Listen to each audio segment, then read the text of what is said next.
जय हिंद दोस्तों, स्टार्ट करते हैं मैजिकल सीरीज में सिंपल इंटरेस्ट का 10th लेक्चर। लास्ट लेक्चर में जैसे मैंने क्वेश्चन करवाए थे, कुछ वैसे ही क्वेश्चन आज हम डिस्कस करने वाले हैं।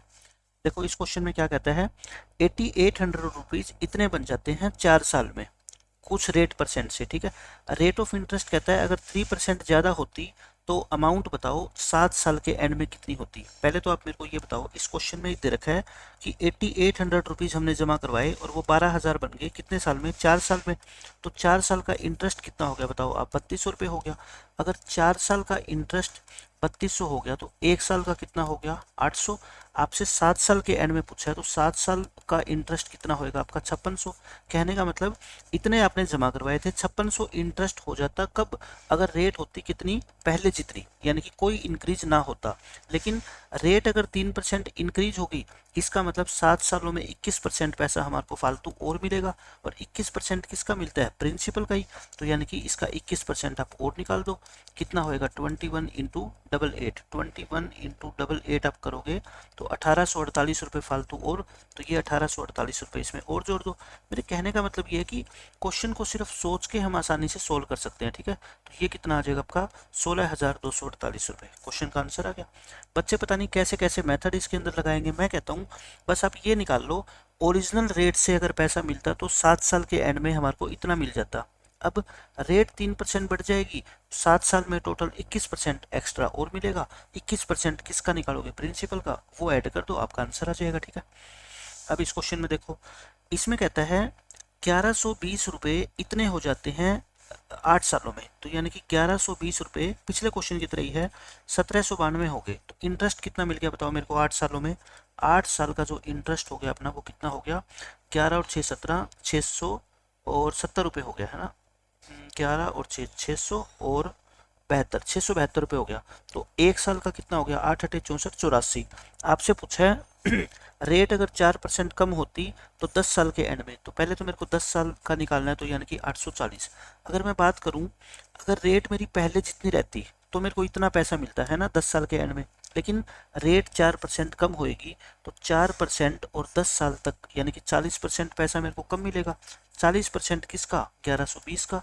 1120 का 40% कैसे निकालते हैं, 112 गुना में 4, यानी कि 448 रुपये मेरे को कम मिल जाएंगे। तो कितना आंसर आ जाएगा मेरा, 1512 रुपये। इस क्वेश्चन का आंसर आ जाएगा। बिल्कुल same as it is question था लास्ट क्वेश्चन वाला। इस क्वेश्चन में देख लो क्या कहता है, रेट 8% है, 8% की रेट से सिंपल इंटरेस्ट अपने को 240 रुपये मिलता है, कितना, 3 साल में।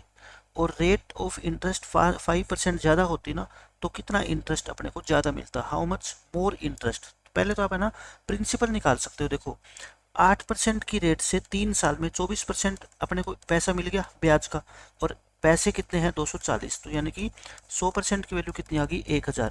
मेरे कहने का मतलब ये है आपने प्रिंसिपल इतना जमा करवाया है पैसा। ठीक है, मूलधन आ गया। फिर कहता है रेट 5% ज़्यादा होती, तो मुझे बताओ 5% ज़्यादा होती तो 3 साल में 15% पैसा अपने को फालतू मिलता। किसका 15%, प्रिंसिपल का, यानी कि 150 रुपये मेरे को एक्स्ट्रा मिलता। और यही तो पूछा है कितना ज़्यादा मिलता, तो 150 रुपये इस क्वेश्चन का आंसर आ गया। अब ये देख लो, ये बहुत अच्छा क्वेश्चन है और स्टूडेंट्स को ये क्वेश्चन सबसे ज़्यादा मुश्किल लगेगा। लेकिन आज मैं आपको बताऊंगा कि अगर हम अच्छे तरीके से सोचे, किसी क्वेश्चन को समझने की कोशिश करें तो कितना आसान हो जाएगा।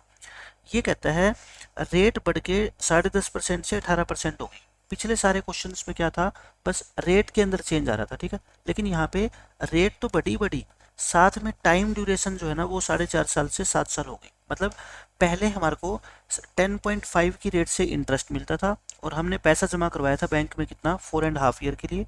अब हमने 7 ईयर के लिए पैसा जमा करवाया और रेट भी बढ़ गई, तो टोटल इंटरेस्ट जो है ना वो बढ़ गया अपना कितना, 1250 रुपये। इंटरेस्ट तो बढ़ेगा क्योंकि देखो रेट भी बढ़ गई, टाइम भी बढ़ गया है ना।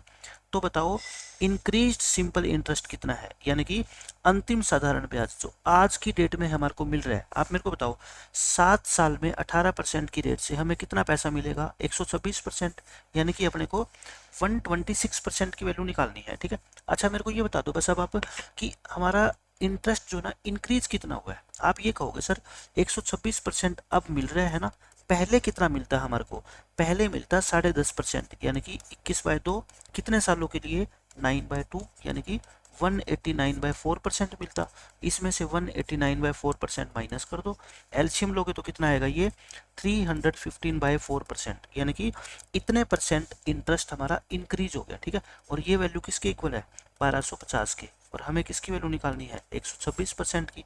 तो यूनिटरी मेथड बन गया ये तो बस।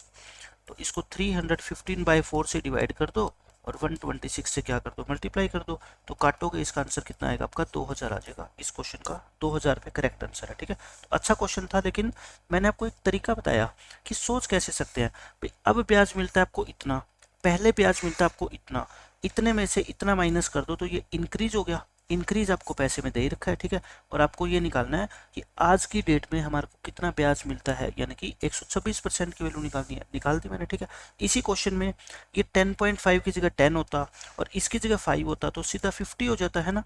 आप मुश्किल क्यों समझते हो क्वेश्चन को, क्योंकि अपॉन में 4 आ गया, लेकिन मैं कहता हूँ घबराया मत करो, आप अपनी कैलकुलेशन पे बने रहो, क्वेश्चन आपका 100% ईजिली सोल्व होगा। ठीक है, मिलते हैं नेक्स्ट लेक्चर में, जय हिंद।